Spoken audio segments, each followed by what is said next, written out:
जो यहां से यहां तक होगी, जो यहां से यहां तक होगी, ये चेंज नहीं होती है। इसके यूज में अगर मैं ऐसी दो लाइन्स बनाता हूं, एक लाइन ये है, इसका नाम मैं ए बी रखूंगा, और दूसरी लाइन ये है, इसका नाम मैं सी डी रखूंगा, सी डी। क्या ये दो लाइन्स पैरेलल लाइन्स हैं? हालांकि ये एक दूसरे को कहीं पर मिल तो नहीं रही है, मत मिल रही है, क्या हम इनको फिर भी पैरेलल लाइन्स कहेंगे? नहीं कहेंगे। क्यों? अगर मैं इसको आगे एक्सटेंड करता हूं, देखो ये ली मैंने आगे लाइन, इसको मैंने आगे एक्सटेंड किया, ठीक है, इसको मैंने आगे एक्सटेंड किया, और इसको भी मैंने आगे एक्सटेंड किया। तो एक्सटेंड करने के बाद एक पॉइंट पर ये एक दूसरे को मीट करती हैं, तो ऐसी लाइन्स को हम पैरेलल लाइन्स कतई नहीं कहेंगे, ऐसी लाइन्स को हम पैरेलल लाइन्स नहीं कहेंगे। आया समझ में? जैसे मैं कहूं ये बोर्ड के दो किनारे हैं, ऊपर वाला किनारा, नीचे वाला किनारा, मैं इसको भी लाइन मानूंगा, इसको भी लाइन मानूंगा। अगर मैं इन लाइन्स को दोनों साइड से कितना भी आगे ले जाऊं, ये कहीं पर एक दूसरे को जो है नहीं मिलेंगी, एक दूसरे के साथ इंटरसेक्ट नहीं करेंगी, तो इनको मैं कहूंगा पैरेलल लाइन्स। क्या कहूंगा? Parallel lines. तो इनमें जो परपेंडिकुलर डिस्टेंस रहती है, तो वो परपेंडिकुलर हर किसी पॉइंट पर जो है वो सेम रहती है। क्या रहती है? सेम रहती है।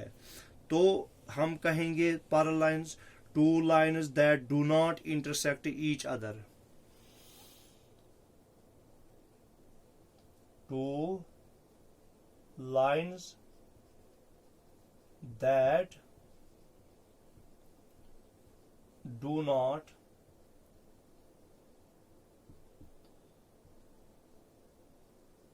intersect each other even they are extended, even if they are extended, even if they are extended endlessly,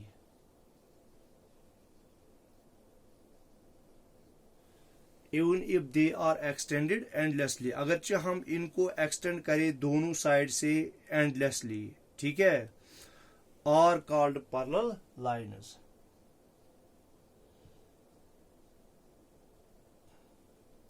तो इनको हम कहेंगे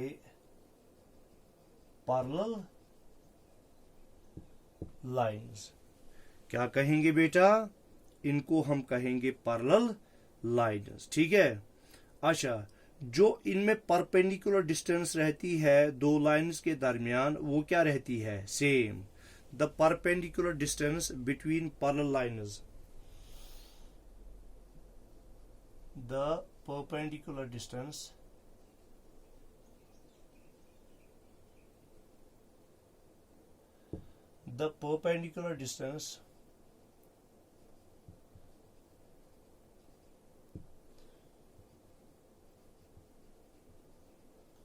between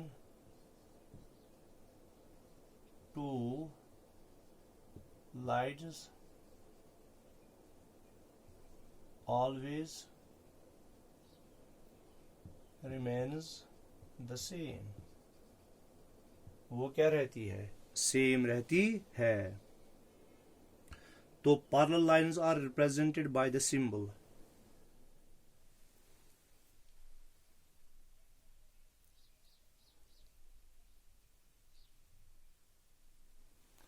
Parallel lines are represented by the symbol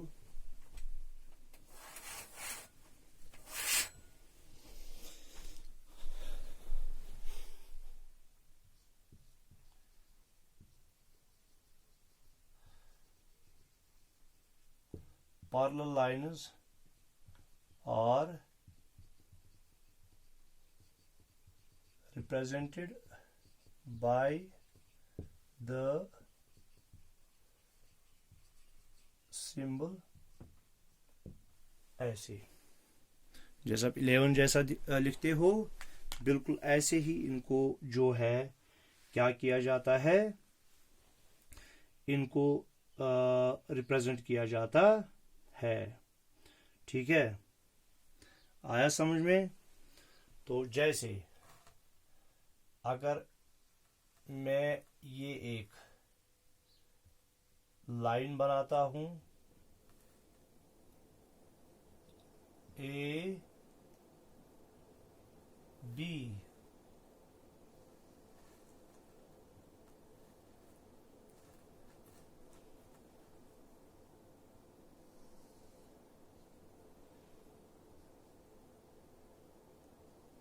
C, D, ये पैरेलल लाइन्स हैं। ठीक है, क्या है?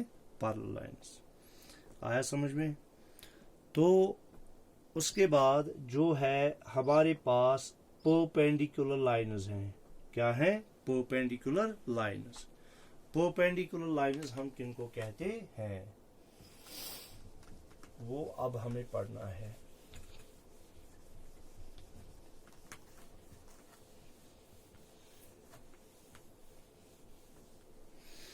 तो परपेंडिकुलर लाइन्स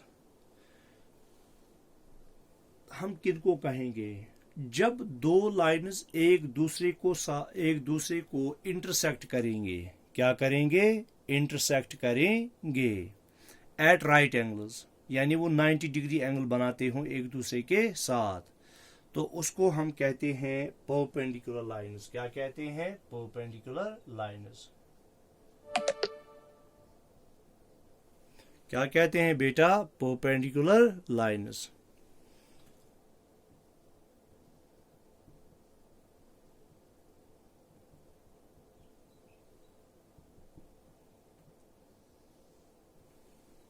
क्या कहते हैं बेटा? Perpendicular lines. तो हम कहेंगे two lines that intersect each other at right angles. Right angles का मतलब हो गया 90 डिग्री। टू लाइन्स दैट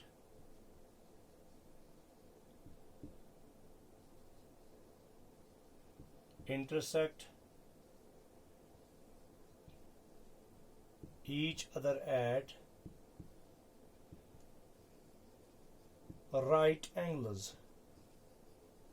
जो एक दूसरे को राइट एंगल्स पर इंटरसेक्ट करती हूं, यानी 90 degree, are called perpendicular lines. Are called perpendicular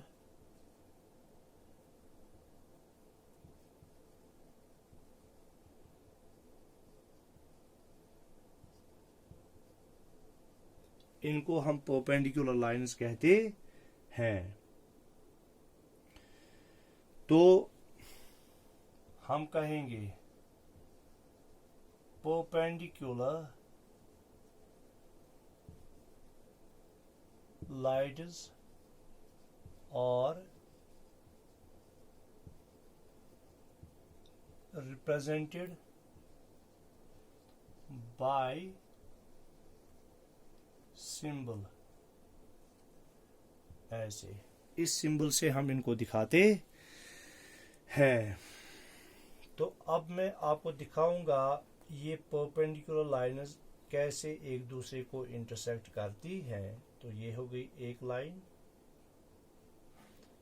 इसका मैं नाम रखूंगा ए बी, आप कुछ भी नाम रख सकते हो। और ये सी डी। तो देखो ये ऐसे है, ये ऐसे है, तो ये एक दूसरे को इंटरसेक्ट जहां पे करती है ये 90 डिग्री एंगल बनाती है। क्या बनाती है? 90 डिग्री एंगल बनाती है। तो इनको हम कहेंगे परपेंडिकुलर लाइन्स। तो इस तरह से जो है हमारा आज का टॉपिक वो कंप्लीट हो गया। ठीक है बेटा, तो हमने जो है आज पहले पॉइंट के बारे में पढ़ा, फिर कोलिनियर और इसी तरह से नॉन कोलिनियर पॉइंट्स के बारे में पढ़ा, फिर हमने लाइन के बारे में पढ़ा, फिर हमने इंटरसेक्टिंग लाइंस के बारे में पढ़ा, फिर कंकरेंट लाइंस, फिर पैरेलल लाइंस और फिर परपेंडिकुलर लाइंस। तो कल हम इंशाल्लाह जो पढ़ेंगे वो हम पढ़ेंगे लाइन सेगमेंट। क्या पढ़ेंगे? Line segment. ठीक है। और कल जो है फिर एक्सरसाइज 10.1 भी जो है वो हम इंशाल्लाह कंप्लीट कर लेंगे। तो तब तक के लिए अल्लाह हाफिज।